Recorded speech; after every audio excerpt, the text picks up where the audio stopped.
Hello everyone, this is CA Keval Mota, and now we are going to revise and understand the chapter of demand and recovery under GST. Okay, it is a very important chapter from your exam point of view. The chapter name I am writing over here, demand and recovery. Section range is from section number 73 till section number 84. ठीक है, section number 73 से लेकर के section number 84 तक हम लोग discussion करने वाले हैं इस चैप्टर में। अभी डिमांड रिकवरी का मैं आपको बेसिक एक इंट्रोडक्शन देना चाहूंगा, उसके बाद हम लोग स्टार्ट करेंगे। अभी जैसे कि मैंने असेसमेंट एंड ऑडिट के पहले जो एक वीडियो डाला था, इंट्रोडक्शन टू लिटिगेशन, ठीक है, उसमें आप लोगों ने सुना भी होगा। अभी हम लोगों ने असेसमेंट के रिलेटेड सेक्शन नंबर 59 देखा, that was self assessment. Section number 60, it was provisional and final assessment. Section number 61, it was scrutiny of returns.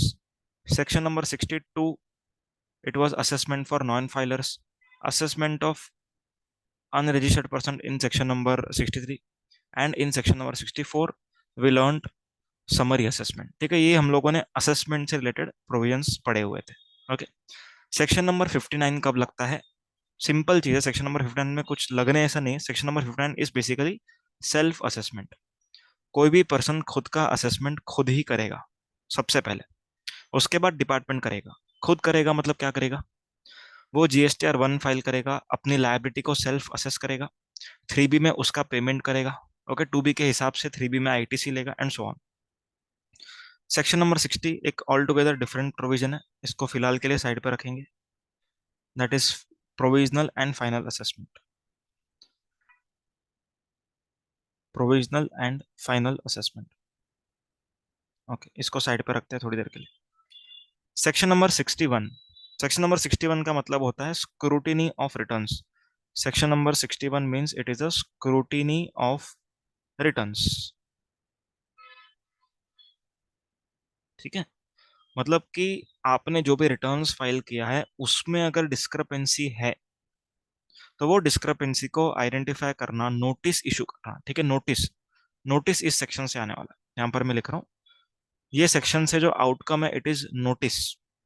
तो सेक्शन नंबर 61 एक नोटिस का सेक्शन है, लेकिन जो असेसमेंट ऑर्डर पास होगा वो होगा सेक्शन नंबर 73 के अंडर। समझ में आ रहा है? तो सेक्शन नंबर 61 का जो पर्पज है, it is to issue notice to the tax payer कि भाई आपके रिटर्न्स में ये डिस्क्रपेंसी है, इसको सॉल्व करो। ओके, आप हमको एक एक्सप्लेनेशन दे दो विद इन 30 डेज। तो ये इसका पर्पज है। एंड अगर उसको पर्पज, मतलब उसका जो पर्पज है स्क्रूटिनी डिफरेंस को आइडेंटिफाई करना, अगर वो डिफरेंस का जो रीजनिंग टैक्स पेयर ने दिया है वो उसको अगर सही नहीं लगता ऑफिसर को, तो वो क्या करेगा? असेसमेंट ऑर्डर पास करेगा अंडर सेक्शन 73 एंड 74। ठीक है, दोनों में से कोई भी लग सकता है डिपेंडिंग अपॉन असेसी। फ्रॉड का केस रहेगा 74, नॉर्मल केस रहेगा 73। तो सेक्शन 61 का पर्पस क्या हुआ? स्क्रूटिनी ऑफ रिटर्न्स के लिए नोटिस देना। Section number 62, this is assessment of non filers, मतलब जो भी लोग रिटर्न्स फाइल नहीं कर रहे उन लोग का असेसमेंट बेस्ट जजमेंट किया जाएगा अंडर सेक्शन 62। तो सेक्शन नंबर 62 के लिए जो नोटिस रहेगा it is coming from section number 46। Okay, and assessment would be done in section number 62। Point समझा? नोटिस अंडर सेक्शन 46, अगर नोटिस का रिप्लाई नहीं किया, रिटर्न्स फाइल नहीं किया 15 दिन में, तो फिर बेस्ट जजमेंट होगा। बेस्ट जजमेंट के विद इन 30 डेज अगर रिटर्न फाइल कर दिया तो best judgment assessment order withdraw हो जाएगा। Best judgment assessment order pass करने का टाइम लिमिट 5 ईयर्स। तो सेक्शन नंबर 62 का पर्पस क्या हुआ? असेसमेंट ऑर्डर पास करना। ठीक है, एंड सेक्शन नंबर 46 इसका इनिशिएशन का सेक्शन है, दैट इज नोटिस देना। Section number 63, this is assessment of unregistered person. अगर किसी पर्सन ने रजिस्ट्रेशन नहीं लिया, ओके, तो उसका जो असेसमेंट होगा वो कौन से सेक्शन में होगा? सेक्शन नंबर 63 के अंदर। क्लियर है? जिसने नंबर नहीं लिया उसका भी, अलॉन्ग विथ जिसने नंबर लिया था पर कैंसिल हुआ है, उसका भी इसके अंदर होगा। ओके, सो नोटिस कहो या फिर असेसमेंट कहो, दोनों ही इसी सेक्शन का पार्ट है। ओके, दोनों यही सेक्शन के अंडर हो जाएगा। Section 64, it is summary assessment. ठीक है, जब भी गवर्नमेंट के ऑफिसर को लगता है कि इस पर्सन के अगेंस्ट स्क्रूटिनी जल्दी करना चाहिए, असेसमेंट प्रोसीडिंग जल्दी करना चाहिए, तो वो समरी असेसमेंट करेगा। तो यहाँ पर जो नोटिस एंड ऑर्डर, ठीक है, सब कुछ इसके अंदर ही हो जाएगा। नोटिस एंड असेसमेंट दोनों ही सेक्शन नंबर 64 के अंडर हो जाएगा। अब अगर आप लोग ध्यान से यहाँ पर देखो तो हर एक सेक्शन का अपना अपना पर्पज है। ठीक है, रिटर्न्स में डिफरेंस, स्क्रूटिनी। अगर रिटर्न्स में कोई डिफरेंस नहीं है तो सेक्शन 61 नहीं लगा सकते। अगर हमने रिटर्न फाइल ही नहीं किया तो सेक्शन 62। अगर रिटर्न फाइल किया एंड डिफरेंस नहीं है, डिस्क्रिपेंसी नहीं है, तो 61 62 साइड पे हो गया। हम लोग तो ऑलरेडी रजिस्टर्ड है तो सेक्शन 63 भी काम नहीं आएगा। हम लोग के अगेंस्ट कोई एविडेंस नहीं है कि हम लोग इंडिया छोड़ के भागने वाले हैं वगैरह वगैरह। तो ये चारों सेक्शन इररिलेवेंट हो जाता है। कब? जब रिटर्न फाइल किया हो, डिस्क्रिपेंसी ना हो, हम ऑलरेडी रजिस्टर्ड है तभी तो रिटर्न कर रहे हैं, एंड हमारे अगेंस्ट कोई नेगेटिव एविडेंसेस नहीं। आ रहा है पॉइंट समझ में?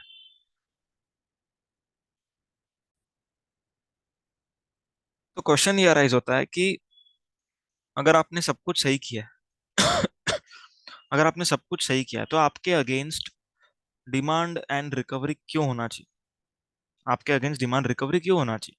अज्यूम करो कि आपने बी टू सी को सेल्स किया, आपने सेल्स को ओमिट किया, डिलीट किया। अभी बी टू सी है मतलब सामने वाला अनरजिस्टर्ड, सामने वाले को आईटीसी का रिक्वायरमेंट नहीं है। ओके, तो आपने उस सेल को डिलीट किया, जीएसटीआर वन में जो भी अमाउंट डाला same to same amount three B में डाला। तो आपका रिटर्न्स में कोई डिस्क्रिपेंसी नहीं है, रिटर्न टाइम पे फाइल हो रहा है। ओके, कोई नेगेटिव एविडेंस नहीं। तो यहाँ पर जो डिपार्टमेंट है, ओके, वो जनरल सेक्शन के अंदर आपका चेकिंग वगैरह करवा सकता है। पॉइंट समझ में आ रहा है? General section is section number 73 and 74। Section 73 74 ये जनरल सेक्शन है, जनरल सेक्शंस। जनरल सेक्शन का मतलब है कि कोई स्पेसिफिक प्रोविजन से अगर असेसमेंट नहीं हो रहा है तो फिर जनरल प्रोविजंस में असेसमेंट किया जाएगा। ओके, अब इसके साथ साथ अगर आपके अगेंस्ट कोई ऑडिट हुआ है, ठीक है, सेक्शन नंबर 65 में टैक्स अपना डिपार्टमेंट ऑडिट होता है टैक्स अथॉरिटी का। तो सेक्शन 65 में जो ऑडिट हो रहा है, जो उसका आउटकम होगा, ओके, उसको, उस डिमांड को क्रिस्टलाइज करने के लिए सेक्शन 73 74 पढ़ेंगे। सेक्शन 66 में अगर इन स्पेशल ऑडिट हुआ तो उसका भी जो आउटकम होगा उसको क्रिस्टलाइज करने के लिए 73 में ऑर्डर पास करेंगे, 74 में कर सकते हैं। Okay, depending upon non fraud and fraud case respective. Section 67 में इंस्पेक्शन सर्च सीजर हुआ, मोस्टली सेक्शन 74 ट्रिगर होने का चांस है, लेकिन सेक्शन 73 भी हो सकता है। पॉइंट समझ में आ रहा है कि? तो 73 74 एक ऐसे सेक्शंस है जिसमें जो भी कोई स्पेसिफिक प्रोविजन असेसमेंट का नहीं है, तो जनरल असेसमेंट कहां पर होगा? सेक्शन 73 में for non fraud cases. Okay, for non fraud cases, and section 74 में for fraud cases. Is the point very clear? आया है समझ में? ओके, अभी हम लोग ये सेक्शन का डिस्कशन स्टार्ट करते हैं, सेक्शन 73 74 का डिस्कशन। अभी कोई भी प्रोसीडिंग अगर होगा तो उसका जो सीक्वेंस है वो कैसे होगा? नोटिस देना पड़ेगा। ओके, उसके बाद क्या होगा? रिप्लाई फर्निश होगा। ओके, उसके बाद क्या होगा? ऑर्डर पास होगा। उसके बाद क्या हो सकता है? हम लोग अपील कर सकते हैं। ठीक है, ये चार ही स्टेज होता है बेसिक। मैं वापस से यहाँ पर लिख देता हूँ क्योंकि इधर भी काम आएगा। पहले नोटिस होगा, उसके बाद रिप्लाई, जो भी टैक्स पेयर होगा वो रिप्लाई करेगा। उसके बाद ऑफिसर ऑर्डर पास करेगा। ओके, एंड फिर हम लोग अपील फाइल कर सकते हैं।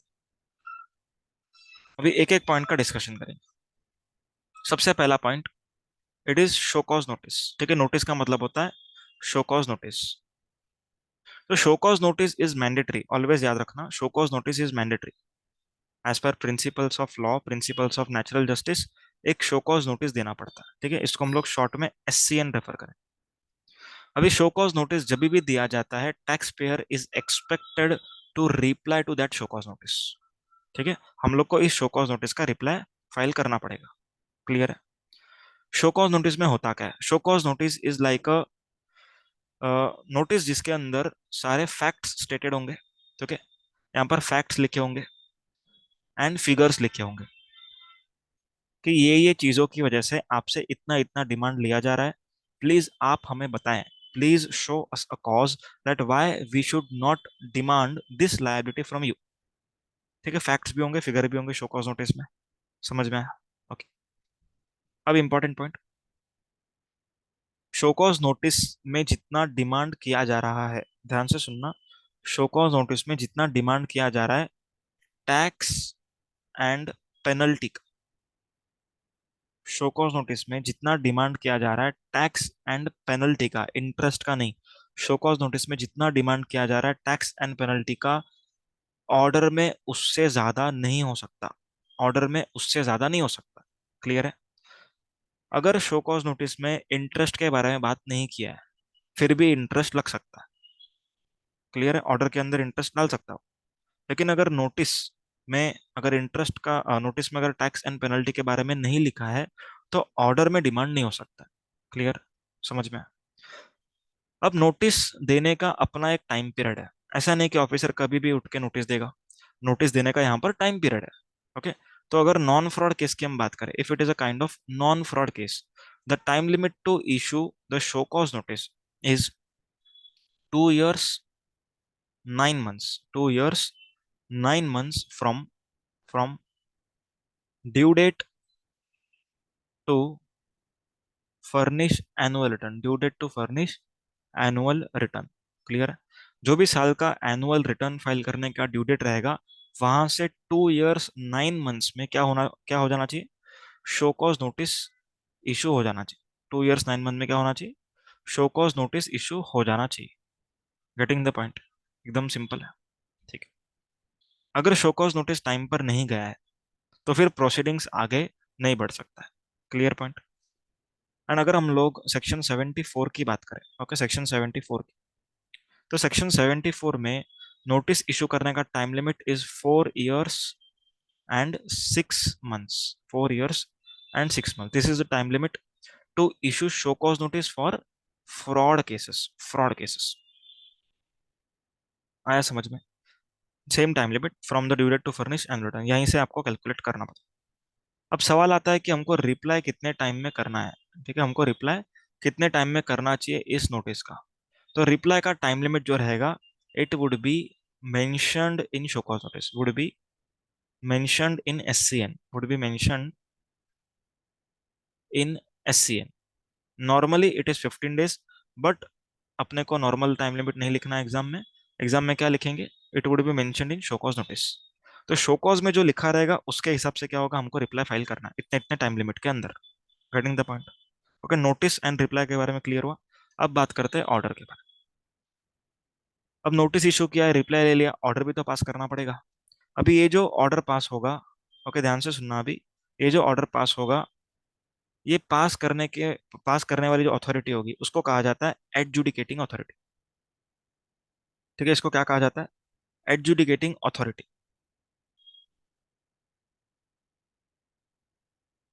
एंड इस ऑर्डर को कहा जाएगा एडजुडिकेटिंग अथॉरिटीज ऑर्डर और एडजुडिकेशन ऑर्डर। ठीक है, एडजुडिकेटिंग अथॉरिटीज ऑर्डर इसको कहा जाएगा। समझ में आया? अब ये ऑर्डर को पास करने का टाइम लिमिट रहता है 3 years। सेक्शन 73 के लिए बात कर रहा हूँ। It would be 3 years from due date to furnish annual return. ठीक है, एनुअल रिटर्न के ड्यू डेट से 3 साल के अंदर अंदर क्या करना है? क्या करना है? ऑर्डर पास करना है अंडर सेक्शन 73। एंड अगर फ्रॉड का केस रहेगा तो ऑब्वियसली फ्रॉड ढूंढने को टाइम लगता है, तो फ्रॉड के केस में time limit would be 5 years, time limit would be 5 years। आया समझ में? 5 साल के अंदर अंदर क्या करना पड़ेगा? ऑर्डर बनाना पड़ेगा। Getting the point? आया है समझ में? Okay, 5 years from what? From the due date to furnish and return. तो अभी लॉ में किस तरीके से लिखा हुआ है ये टाइमलाइंस? लॉ में लिखा हुआ है notice should be issued prior to 6 months from the date to complete adjudication in case of section 74, and prior to 3 months before completing adjudication in the case of section 73। मतलब कि वही हो गया 2 years 9 month and यहाँ पर 4 years 6 months। समझा? तो section 73 में ऑर्डर पास करने का time limit is 3 years from due date to furnish annual return, and 74 में time limit is 5 years from due date to furnish annual return. यहाँ तक क्लियर? ओके, अब सवाल आता है कि एडजुडिकेटिंग अथॉरिटी होती कौन है? ठीक है, who is the adjudicating authority, who is responsible to issue notices, who is responsible to pass the order. ठीक है, ये नोटिस एंड ऑर्डर जो हम लोग यहाँ पर पढ़ रहे हैं, ये किसको बनाने का राइट है, किसको बनाने का राइट है। ठीक है, नोटिस कौन बनाता है, ऑर्डर कौन बनाता है, तो अभी वो हम लोग देख लेते हैं।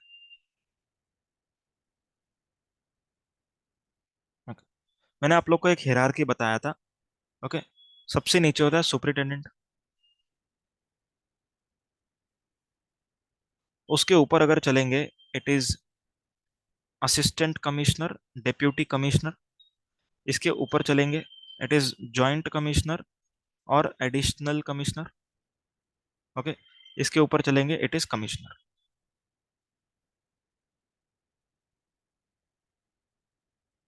समझा?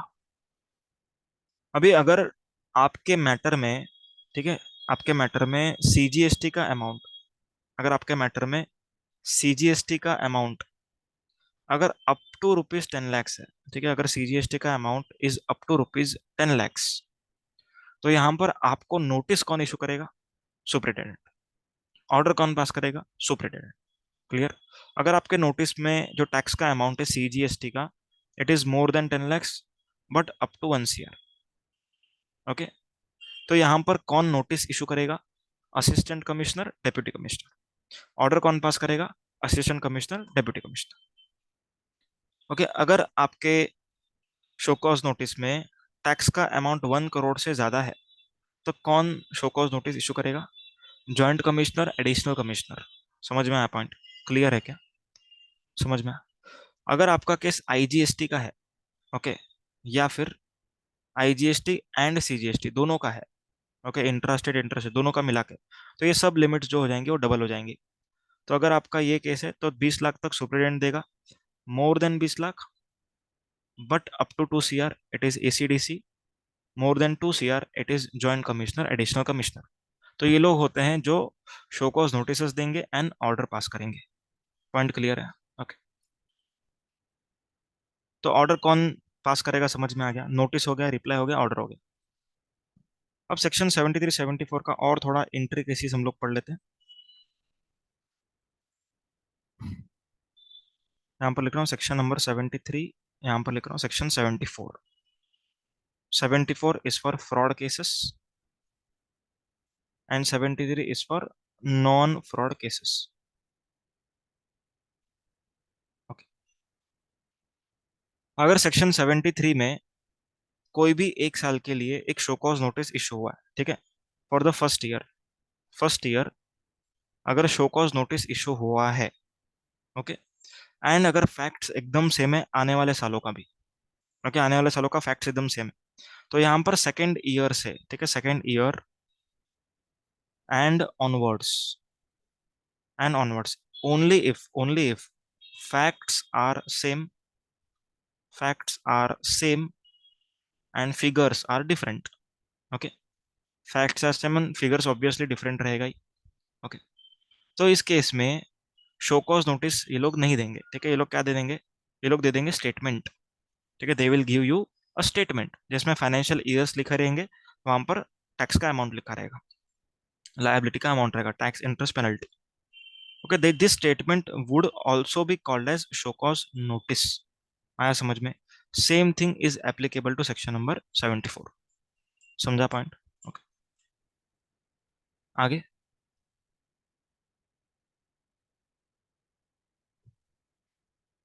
पेनल्टी का डिस्कशन कर, पेनल्टी का discussion.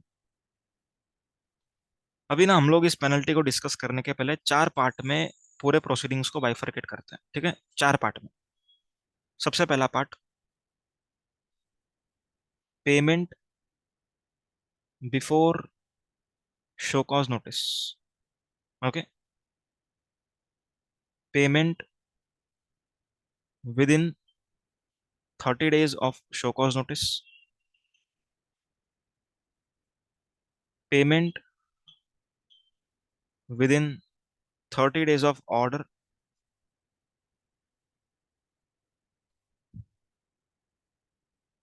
And payment after 30 days of order, payment after 30 days of order. ठीक है, ये 4 पार्ट में हमने डिवाइड किया। अभी सबसे पहला पार्ट मैं आपको पहले एक्सप्लेन करता हूँ ये क्या होता है, पेमेंट बिफोर एससीएन। अभी कभी भी नोटिस जब इशू होता है उसके पहले ऑफिसर आपको एक इंटीमेशन देता है कि वो नोटिस देने वाला है। क्यों भाई वो इंटीमेशन क्यों दे रहा है, उसका क्या यहाँ पर कुछ मकसद है क्या? यस, मकसद ये है कि शो कॉज नोटिस इशू ही नहीं होगा अगर आप लोग इंटीमेशन के बाद पे करते हो। ठीक है, तो जो स्टेप्स हमने सीखे कि नोटिस, रिप्लाई एंड ऑर्डर, ठीक है, ये स्टेप्स था। अब ये नोटिस के पहले आपको एक स्टेप ऐड करना चाहिए, दैट इज इंटीमेशन। क्लियर है? Officer would provide you intimation कि भाई वो शो कॉज नोटिस देने वाला है आपको।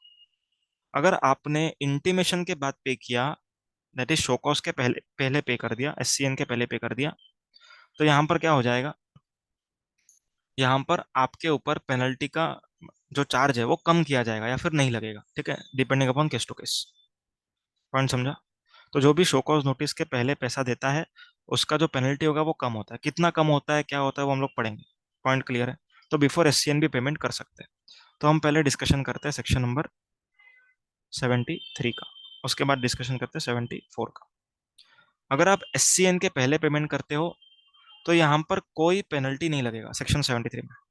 अगर 73 के अंडर एससीएन आया है, अपना इंटीमेशन आया है, उसके पहले आपने पैसा दे दिया, तो यहाँ पर आपको कोई पेनल्टी नहीं देना है।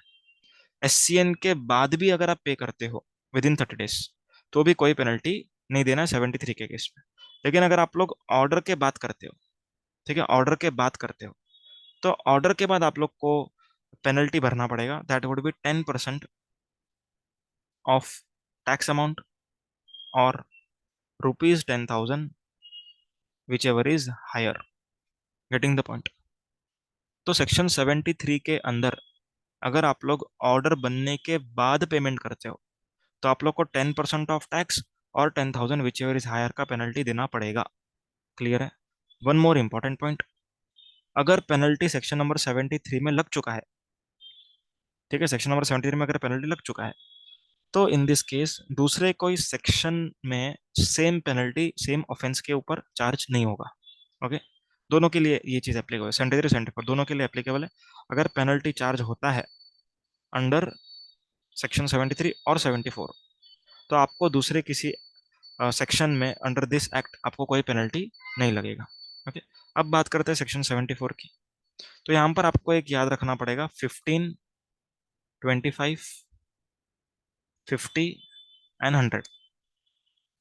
मतलब कि अगर सेक्शन 74 का केस है, आपने एससीएन के पहले पेमेंट कर दिया, तो आपको पेनल्टी लगेगा 15% ऑफ टैक्स। आया समझ में? अगर आप लोगों ने अगर आप लोगों ने एससीएन के बाद किया लेकिन 30 डेज के अंदर अंदर कर दिया, तो 25% of tax would be the penalty amount. Okay, and अगर आपने ऑर्डर बनने के बाद किया लेकिन ऑर्डर बनने से 30 डेज में कर दिया, तो 50% ऑफ टैक्स। एंड अगर ऑर्डर बनने के 30 दिन के बाद किया, ओके, तो फिर 100% of tax would be the penalty. समझ में? तो जिधर जिधर आप लोग पेनल्टी का पेमेंट कर देते हो, टैक्स का पेमेंट कर देते हो, proceedings would be deemed to be concluded. Proceedings would be deemed to be concluded, दोनों ही केसेस में। आया समझ में? क्लियर सभी को? ठीक। अब बात करते हैं section 73(11), section number 73 subsection 11, that is non payment of self assessed tax. Non payment of non payment of self assessed tax. Assessed का स्पेलिंग कंप्लीट नहीं लिखा है, आप लोग लिख लेना।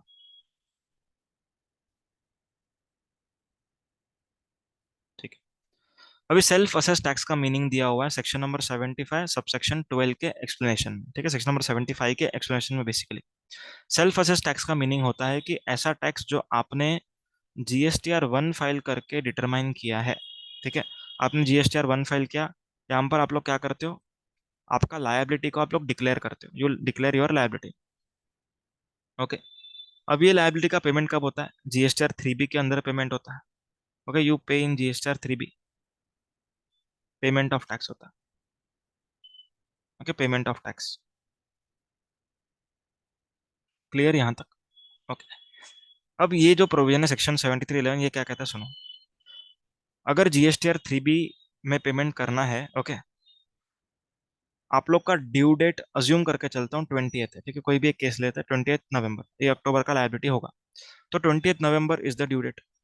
तो ड्यू डेट के 30 डेज के अंदर, ठीक है, ड्यू डेट के अगर 30 डेज के अंदर अंदर आप लोग सेल्फ असेस्ड टैक्स का पेमेंट नहीं करते, अगर ड्यू डेट के 30 डेज के अंदर अंदर सेल्फ असेस्ड टैक्स का पेमेंट आप लोग नहीं करते, एंड आप उसके बाद करते हो, पर आप लोग एससीएन के पहले करते हो, ठीक है, एससीएन के पहले पेमेंट किया, या फिर एससीएन के बाद किया, ओके, एससीएन के बाद किया, लेकिन 30 डेज के अंदर अंदर कर दिया, एससीएन के 30 डेज के अंदर किया, तो भी इस केस में आपको पेनल्टी से कोई राहत नहीं मिलेगा, ठीक है, मतलब पेनल्टी आपको देना ही पड़ेगा, penalty would be mandatory. Point समझा? मैं एक बार रिपीट कर रहा हूँ, सेल्फ असेस्ड टैक्स का पेमेंट अगर ड्यू डेट के 30 डेज में नहीं होता, ड्यू डेट के बाद होता है, ड्यू डेट के 30 डेज के बाद होता है, ओके, तो इस केस में क्या हो जाएगा, इस केस में आप भले एससीएन के पहले पेमेंट करो या एससीएन के 30 डेज के अंदर पेमेंट करो, ठीक है, तो भी आपको पेनल्टी तो लगेगा लगेगा लगेगा। समझ में आया पॉइंट? क्लियर है क्या? ओके, तो ये अपना हो गया सेक्शन 7311। अभी एक एक्सप्लेनेशन है उसके अंदर, सेक्शन 73-74 में एक एक्सप्लेनेशन है। अगर फॉर एग्जांपल मेरे अगेंस्ट डिपार्टमेंट ने कुछ नोटिस इशू किया, ठीक है, अभी मेरे वजह से और भी कोई पर्सन को नोटिस इशू हुआ है, ओके, को नोटिस ही बोलेंगे उसको, तो गवर्नमेंट बोलता है कि अगर मेन नोटिस के अगेंस्ट प्रोसीडिंग्स अगर कंक्लूड हो गया है, ओके, तो it would be deemed to be concluded against को नोटिस, ठीक है, अगर मेरे अगेंस्ट कोई प्रोसीडिंग कंप्लीट हुआ है तो फिर it would be deemed conclusion against को नोटिस, ओके, लेकिन ये सिर्फ स्पेसिफिक सेक्शंस के लिए है, तो वो सेक्शंस यहाँ पर देख लेते हैं, section number 122 and 125, okay, general वाले सेक्शन 129 130 में डीम्ड कंक्लूजन नहीं होगा, ओके, क्यों? क्योंकि 129 130 में ट्रांसपोर्टर इन्वॉल्व है, ठीक है, तो अपना सेक्शन 73-74 पूरा हो चुका है, पेनल्टी हो गया, स्टेटमेंट हो गया, टाइम लिमिट हो गया, एवरीथिंग कंप्लीट। अब बात करते हैं अपन सेक्शन नंबर 75 की। देखो अभी एकदम फटाफट हो जाएगा ये चैप्टर, सेक्शन 75। अब सबसे पहला ये कहा जाता है कि अगर स्टे आपने ऑब्टेन किया है, ठीक है, आप लोग कोर्ट में जा सकते हो, आप लोग डिपार्टमेंट के ऑफिसर के पास जा सकते हो, हायर अथॉरिटी के पास, कमिश्नर के पास, एंड आप लोग क्या कर सकते हो, आप लोग स्टे ऑब्टेन कर सकते हो। अब स्टे जब ऑब्टेन होता है, स्टे का मतलब क्या होता है कि मेरे अगेंस्ट आप लोग कोई रिकवरी प्रोसीडिंग्स इनिशिएट नहीं करोगे अभी, ठीक है, मतलब स्टे जब भी आपको मिलता है तब डिपार्टमेंट का जो भी ऑफिसर होगा वो आपके अगेंस्ट कोई भी रिकवरी प्रोसीडिंग्स इनिशिएट नहीं करेगा, ओके। अब स्टे मुझे गवर्नमेंट क्यों मिलेगा, क्यों देगी गवर्नमेंट, गवर्नमेंट से क्यों मुझे मिलेगा? क्योंकि मैं गवर्नमेंट को प्रूव करूंगा, ठीक है, मैं डिपार्टमेंट में प्रूव करूंगा कि अगर मेरे अगेंस्ट आप लोगों ने एक्शन लिया, ओके, तो यहाँ पर मेरा बहुत बदनामी हो सकता है, okay, I would be facing serious hardships, so इसीलिए आप लोग मेरे अगेंस्ट प्रोसीडिंग्स अभी इनिशिएट मत करो, I am asking for stay. And मैं इस स्टे पीरियड के दरमियान क्या करूंगा, मैं सारे डॉक्यूमेंट्स आपको दे दूंगा कि भाई मैं सही हूँ, ओके, तो अभी स्टे पीरियड के दरमियान ऑफिसर इज होल्डिंग, ऑफिसर रुका है डिमांड रिकवरी करने के लिए, तो यहाँ पर जितना टाइम स्टे की वजह से ऑफिसर रुका है वो टाइम को एक्सक्लूड किया जाएगा to calculate the time limit to complete adjudication, okay, जो टाइम लिमिट आपका होता है 3 साल 5 साल, वो टाइम लिमिट उतने टाइम से बढ़ जाएगा अगर ऑफिसर रुका है तो, ठीक है, जितने टाइम से ऑफिसर रुका है उतना टाइम बढ़ जाएगा। नेक्स्ट, अगर सेक्शन नंबर 74 के अंदर नोटिस इशू हुआ, दैट इज फ्रॉड के अंदर, बट सेक्शन 74 में सस्टेनेबल नहीं रहा, ओके, सस्टेनेबल नहीं रहा मतलब कि एक्चुअल में फ्रॉड था ही नहीं, okay, it was not fraud in actual, but officer ने बोला फ्रॉड है, ओके, इस तरीके से उसने नोटिस दिया। अभी वो अगर फ्रॉड प्रूव नहीं होता है तो उस 74 का जो नोटिस था उसको 73 में कन्वर्ट कर सकते हैं, कन्वर्ट कर सकते हैं, कन्वर्ट कब कर सकते हैं, जब सेक्शन 74 का जो नोटिस है it is issued within 2 years 9 months, okay, अगर 74 का नोटिस 2 years 9 months में इशू हुआ है, then only it can be converted into section 73। समझ में? अगर 2 years 9 month के बाद 74 का नोटिस इशू हुआ है एंड फिर सस्टेनेबल नहीं पाया जाता, तो फिर आप कन्वर्ट नहीं कर सकते, प्रोसीडिंग्स आपको भूल जाना पड़ेगा। ठीक है, from department of point of view आपको प्रोसीडिंग्स को छोड़ना पड़ेगा। क्लियर है? एंड अगर मल्टीपल ईयर्स का सेक्शन 74 खुला है, ओके, एंड समझो कि 3 साल पकड़ता हूँ, 1920, 2021 एंड 22-23। ओके, अभी फॉर एग्जांपल 22, 23, 24, ओके, इस साल में उसने क्या किया, ये तीनों साल का स्टेटमेंट दिया ऑफिसर ने, इन तीनों साल का स्टेटमेंट 23-24 में दिया। ठीक है, सेक्शन 74 के अंडर अब 74 सस्टेनेबल नहीं रहा, तो क्या हो जाएगा? तो यहाँ पर चेक क्या करेंगे हम लोग कि 2 year 9 month में, 2 years 9 month में क्या सेक्शन 74 का नोटिस इशू हुआ है? अगर हुआ है तो फिर आगे चलेगा, 73 में कन्वर्ट हो जाएगा एंड फिर चलेगा। अगर नहीं हुआ है तो आपको छोड़ना पड़ेगा। अज्यूम करो 1920 का टाइम लिमिट 2 years 9 month के बाहर है, तो 1920 का जो पीरियड है, that period can not be converted into 73। Okay, ये 74 में उन्होंने इशू किया, that is after 2 years 9 months, तो 73 में ये कन्वर्जन नहीं होगा। क्लियर है? समझ में आया? 2021 का सस्टेन कर सकता है अगर 2 years 9 months के अंदर रहेगा for the respective years. Next, order shall be issued within 2 years on the date of communication of the said direction if it is to be issued in pursuance of direction of appellate authority or appellate tribunal or court। मतलब कि अगर higher authority ने कुछ direction दिया है, okay, lower authorities को, that is adjudicating authorities को एक डायरेक्शन दिया है। अभी क्या होता है, फॉर एग्जांपल कुछ केसेस होते हैं जो हायर लेवल पे पेंडिंग होते हैं, ओके, इसीलिए लोअर लेवल वाले शांति से बैठते हैं कि भाई हम लोग अभी ऑर्डर पास नहीं करेंगे। क्यों क्यों नहीं करेंगे? क्योंकि हायर अथॉरिटी के पास यही केस बाकी है। अभी हम लोग ऑर्डर पास करेंगे, आप वापस अपील में जाओगे, ठीक है, वापस से हारोगे, वापस अपील में जाओगे, उससे अच्छा एक काम करते हैं, let the higher authorities decide. तो हायर अथॉरिटी एक बार डिसाइड कर लेने दो, उसके बाद क्या करेंगे, हम लोग ऑर्डर पास कर देंगे। तो हायर अथॉरिटी ने जब भी डायरेक्शन दिया, उसके 2 years के अंदर अंदर क्या करना पड़ेगा, लोअर अथॉरिटी को ऑर्डर पास करना पड़ेगा। Next, opportunity of being heard देना पड़ेगा, सेल्फ एक्सप्लेनेटरी। एडजर्नमेंट मतलब पोस्टपोनमेंट, ठीक है। Next is adjournment. Postpone hearing जो रहता है वो पोस्टपोन हो सकता है, कितनी बार पोस्टपोन हो सकता है? 3 बार पोस्टपोन हो सकता है on a sufficient cause. Next, ये हमने ऑलरेडी पढ़ा, आप लोग पढ़ लो, समझ में आ जाएगा। ये भी हम लोगों ने ऑलरेडी पढ़ा, ये भी हम लोगों ने ऑलरेडी पढ़ा। आगे, an issue on which decision is given prejudicial to the interest of revenue and appeal has been filed before higher authority, the period spent between the date of decision of lower authority and higher authority shall be excluded for calculating the time limit to complete adjudication। very important point। अगर section 73 में officer ने order pass किया, ठीक है, मैं यहां पर लिख रहा हूं, सेक्शन नंबर 73 में अगर ऑफिसर ने ऑर्डर पास किया, बराबर है, अभी ऑर्डर जो है ये in the favour of assessee, ठीक है, इन फेवर ऑफ असेसी, ठीक है, इन फेवर ऑफ असेसी।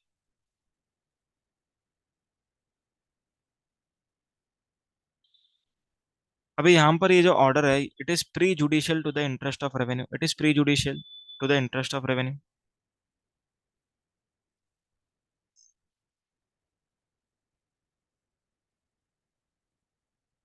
अब यहां पर क्या हुआ है, यहां पर डिपार्टमेंट क्या करेगा, अपील फाइल करेगा। Okay, department will file appeal, will file appeal. Okay, department ने अपील फाइल की। अभी डिपार्टमेंट अपील कहां पर फाइल करेगा, अपीलेट अथॉरिटी में फाइल करेगा। ओके, फर्स्ट स्टेज पे, बाद में ट्राइब्यूनल में कर सकता है, हाई कोर्ट, सुप्रीम कोर्ट, ठीक है, ऐसा कर सकता है। तो पहले हम लोग डिस्कस करते हैं कि यही अपीलेट अथॉरिटी में इसने क्या किया, अपील फाइल की। अब यहाँ पर जो अगले सालों का जो काम रहेगा, ठीक है, नेक्स्ट ईयर का, फॉर एग्जाम्पल ये 18-19 का, अब सेम मैटर 1920 का रहेगा, सेम मैटर 2021 का रहेगा। तो ऑफिसर क्या करता है, ऑफिसर ये ईयर्स का ऑर्डर अभी पास नहीं करेगा। क्यों पास नहीं करेगा? क्योंकि department is in appeal for this cases. Okay, तो ऑफिसर रुका हुआ है, तो जितना टाइम ऑफिसर रुका है अपीलेट अथॉरिटी के डिसीजन में, ओके, तो उतना टाइम लिमिट क्या हो जाएगा? एक्सक्लूड हो जाएगा। अभी अपीलेट अथॉरिटी से आप लोग हार गए, ट्राइब्यूनल में चले गए। ओके, अभी अपीलेट अथॉरिटी से ट्राइब्यूनल के बीच में जो टाइम लिमिट लॉस्ट हुआ, ओके, ये टाइम लिमिट भी क्या हो जाएगा? एक्सक्लूड किया जाएगा। तो जब तक फाइनल नहीं हो जाता तब तक का जो टाइम लिमिट लॉस्ट हो रहा है लोअर अथॉरिटी हायर अथॉरिटी के बीच में, ठीक है, एंड ऑफिसर अगर रुका हुआ है तो ये जो रुकने का टाइम लिमिट है, ये टाइम लिमिट क्या हो जाएगा? एक्सक्लूड हो जाएगा। मतलब ये एडजुडिकेशन के टाइम लिमिट में ये ऐड हो जाएगा। Cutting the point.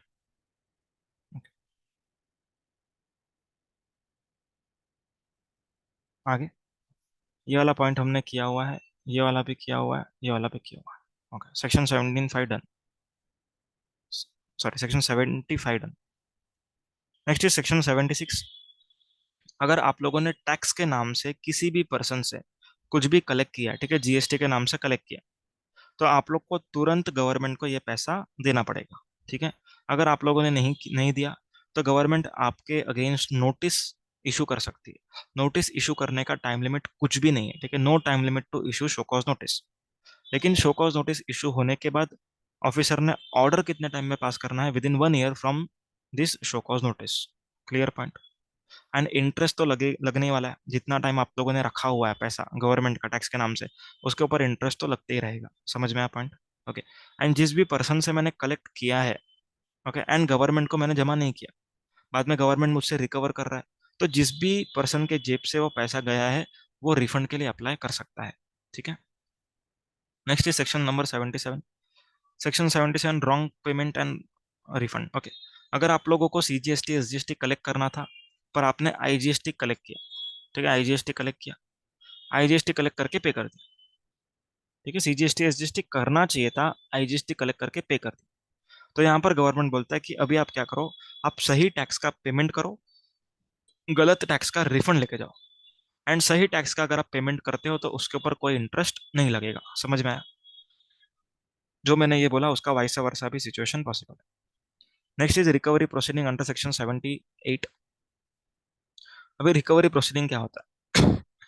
अगर एडजुडिकेटिंग अथॉरिटी ने ऑर्डर पास किया, ऑर्डर पास करने के 3 महीने तक, ठीक है, ऑर्डर पास नहीं, ऑर्डर सर्विस के 3 महीने तक अगर आप लोगों ने ड्यूज का पेमेंट नहीं किया, ना ही अपील फाइल किया 3 महीने में, तो यहाँ पर ऑफिसर क्या करेगा? रिकवरी प्रोसीडिंग इनिशिएट करेगा।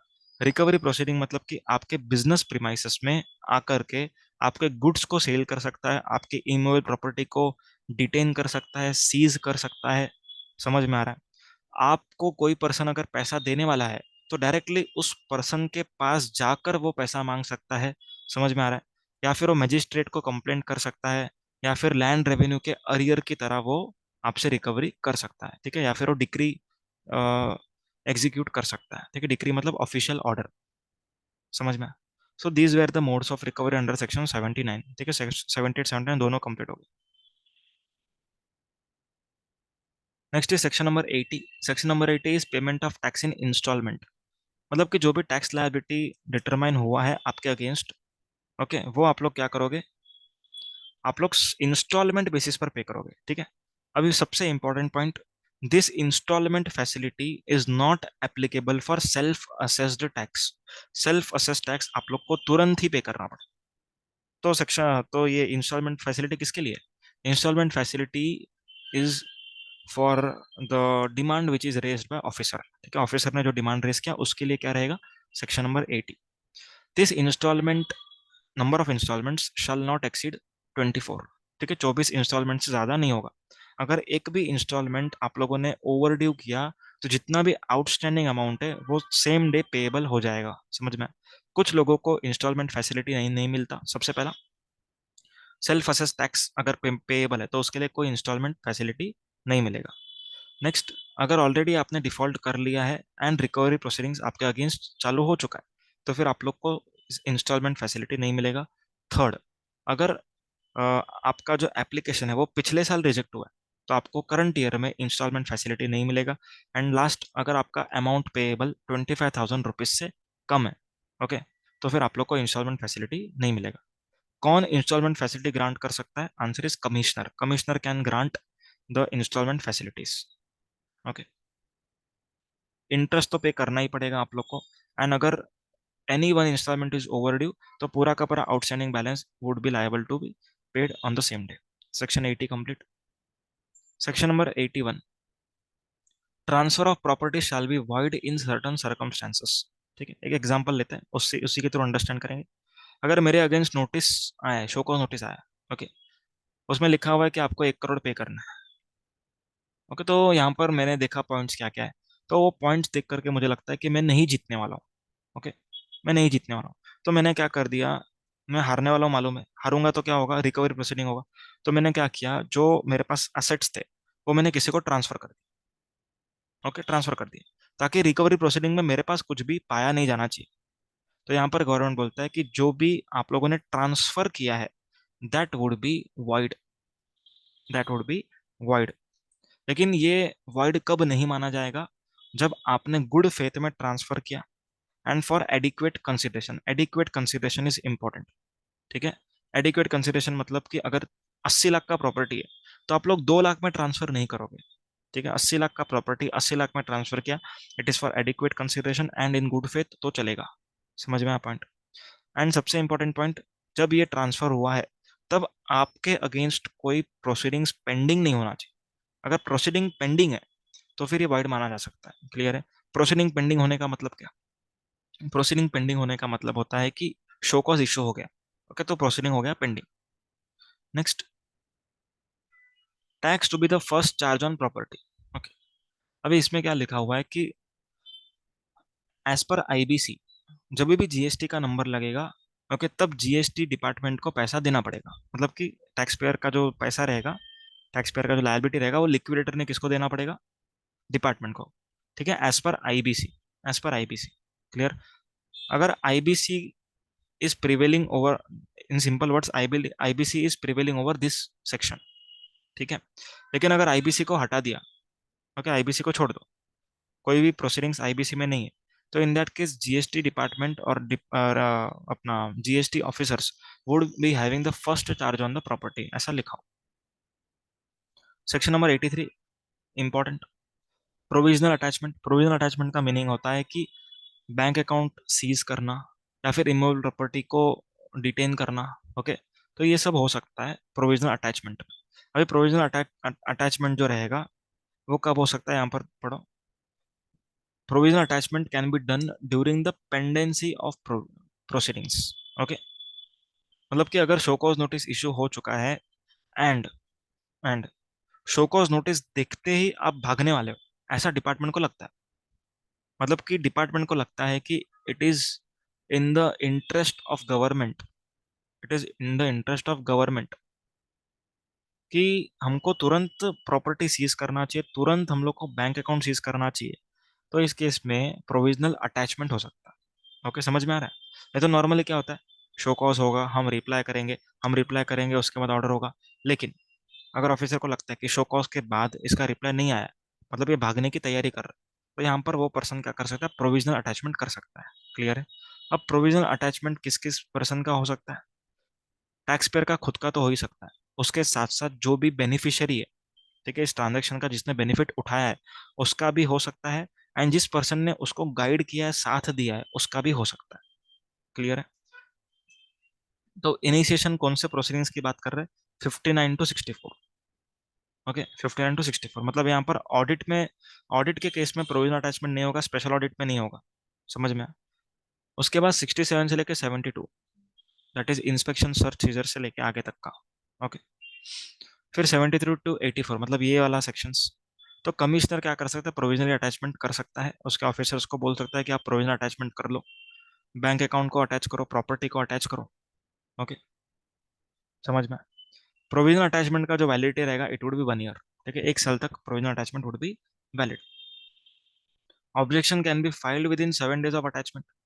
ठीक है, जो भी ऑब्जेक्शन आपको अगर लेना रहेगा तो आप लोग कितने टाइम में कर सकते हो, 7 days ऑफ अटैचमेंट में कर सकते हैं। पेरिशेबल और hazardous property shall B released forthwith if market price or amount payable whichever is lower is paid।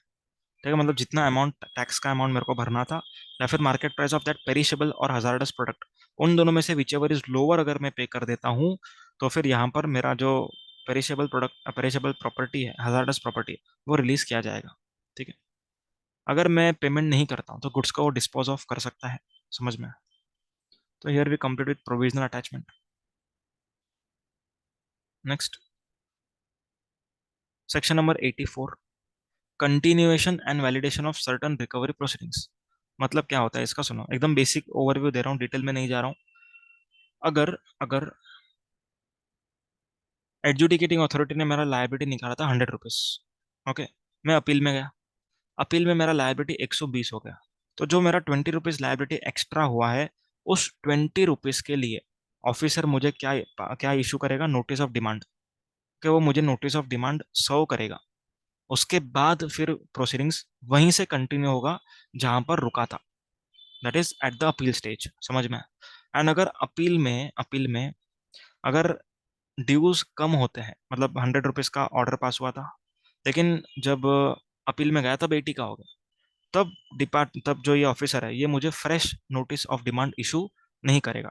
लेकिन जब एनहेंस हो जाएगा ड्यूज, तब मुझे जो डिफरेंशियल है उसका क्या करेगा, वो एनहेंस ड्यूज के लिए वो मेरे को नोटिस ऑफ डिमांड देगा। समझ में? एंड जो नोटिस ऑफ डिमांड है वो ऐसा नहीं होगा कि स्टार्टिंग से वापस होगा, नोटिस ऑफ डिमांड, उसका रिप्लाई, उसका अपील, ऐसा नहीं।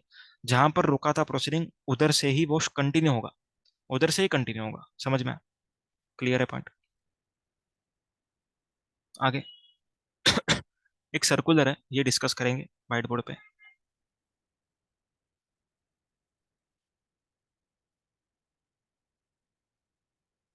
ओके, ए ने बी के ऊपर एक इनवॉइस बनाया, ठीक है, इनवॉइस बनाया, लेकिन कोई गुड्स नहीं भेजा। ठीक है, ए ने बी के ऊपर इनवॉइस बनाया लेकिन कोई गुड्स नहीं भेजा, पर ए ने यहाँ पर सप्लाई मान के जीएसटी पे कर दिया। ठीक है, सप्लाई माना, जीएसटी पे कर दिया। ओके, तो यहाँ पर अगर देखने जाए तो गवर्नमेंट ए से कोई डिमांड रिकवरी नहीं कर सकता। क्यों? क्योंकि इसने गुड्स आगे बेचा ही नहीं, तो सप्लाई माना नहीं जाना चाहिए था, जीएसटी नहीं भरना चाहिए था, पर ए ने जीएसटी भी भरा है, सप्लाई भी माना है, तो यहाँ पर ए के against there won't be any recovery proceedings. ठीक है, no demand recovery, no demand no recovery, कुछ भी नहीं होने वाला है। Okay, no demand no recovery. पर ए को क्या करना पड़ेगा, ए को एक पेनल्टी का पेमेंट करना पड़ेगा अंडर सेक्शन 122। क्या पेनल्टी का पेमेंट रहेगा? क्यों क्यों पेनल्टी का पेमेंट रहेगा? क्योंकि उसने बिना गुड्स के इनवॉइस दिया। समझ में आ पॉइंट? अब यहाँ पर बी ने क्या किया, बी ने क्या किया, रॉन्ग आईटीसी को, रॉन्ग आईटीसी को अवेल किया। ओके, यूज किया। समझ में आ रहा है पॉइंट? तो रॉन्ग आईटीसी को अवेल किया, यूज किया, तो यहाँ पर गवर्नमेंट बी से रिकवरी प्रोसीडिंग्स इनिशिएट करेगा। देखो, ऑब्वियसली रिकवरी मतलब कि ये प्रोसीडिंग की बात कर रहा हूँ, डिमांड की बात कर रहा हूँ। Okay, I am talking about demand. तो डिमांड रेस किसके ऊपर करेगा? बी के ऊपर डिमांड रेस करेगा। आया है पॉइंट समझ में? बी के ऊपर डिमांड का रेस हो जाएगा। समझ में आया? अभी क्या पेनल्टी लगेगा 122 का? Answer is no, because government ने बोला जिधर सेक्शन नंबर 73 74 में पेनल्टी लग रहा है, उधर बाकी किसी सेक्शन में नहीं लगेगा। समझा? ओके, इसी केस को थोड़ा सा और हम लोग एलोबरेट करते हैं।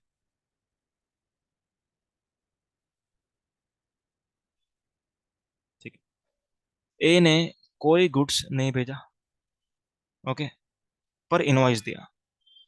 बी ने कोई गुड्स नहीं भेजा, बट इनवॉइस दिया। ओके, अभी सोचो ध्यान से। अब यहाँ पर क्या हो रहा है, ए इनवॉइस दे रहा है लेकिन गुड्स नहीं दे रहा है, तो ऑब्वियसली ए ने कोई टैक्स की चोरी तो नहीं की, टैक्स की चोरी नहीं की, तो नो डिमांड रिकवरी अगेंस्ट है, no demand recovery, simple, no demand recovery, कोई डिमांड रिकवरी नहीं होगा। क्यों नहीं हुआ?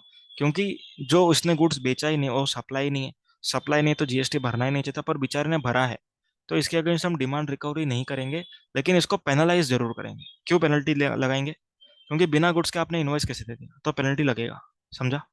बी, अब बी ने क्या किया, ध्यान से सुनना। बी ने गलत आईटीसी रॉन्ग आईटीसी, बी ने क्या किया, अवेल किया, यूज किया, ओके, एंड उसने क्या किया, आगे सप्लाई बताया, उसने आगे क्या बताया, सप्लाई बताया, पर गुड्स नहीं भेजा, ओके। तो बी ने कितने गुना किया यहाँ पर, सबसे पहला गुना, आईटीसी उसने गलत लिया एंड यूज किया। दूसरा गुना, बिना गुड्स के उसने सप्लाई माना। ठीक है, ये दो इसने गलतियां की। लेकिन टैक्स का चोरी कितना किया उसने, टैक्स का चोरी कुछ भी नहीं किया। क्यों? क्योंकि जितना आईटीसी उसने अवेल किया था उसी से उसने सप्लाई मानकर क्या कर दिया, पेमेंट कर दिया। तो टैक्स का चोरी कुछ नहीं किया। सो हियर बी के ऊपर कोई रिकवरी प्रोसीडिंग्स और डिमांड नहीं क्रिएट किया जाएगा, नो डिमांड रिकवरी, ओके। लेकिन बी को दो बार दो पेनल्टी पेमेंट करना पड़ेगा, ठीक है। दो सेक्शंस में पेनल्टी का पेमेंट करना पड़ेगा, एक तो गलत आईटीसी लेने के लिए एंड बिना गुड्स के सप्लाई करने के लिए। पॉइंट समझा? अब सी ने क्या किया, सी ने अल्टीमेटली, ठीक है, एंड एंड कंज्यूमर है, एंड यूजर है, कंज्यूमर मत बोलो, एंड यूजर है ऑफ दिस आईटीसी। तो यहाँ पर सी ने क्या किया, रॉन्ग आईटीसी, ऑब्वियसली बिना गुड्स के आईटीसी नहीं मिलना चाहिए, रॉन्ग आईटीसी यूज किया, ओके। तो यहाँ पर सी के ऊपर गवर्नमेंट क्या करेगा, demand and recovery proceedings initiate करेगा। लेकिन पेनल्टी सेक्शन नंबर 122 का लगाएगा क्या, पेनल्टी नहीं लगाएगा 122 में। क्यों? क्योंकि जिस भी पर्सन के ऊपर सेक्शन नंबर 74 73 लगता है, दूसरे किसी सेक्शन के अंदर पेनल्टी का रिकवरी नहीं किया जाएगा। आया समझ में? That's it with this chapter. आगे का जो सर्कुलर है वो हमने ऑलरेडी डिस्कस यहाँ पर किया हुआ, ओके। आप एक बार पढ़ोगे तब आपको समझ में आ जाएगा, ये हमने ऑलरेडी डिस्कशन किया हुआ है, okay. That's it for this lecture.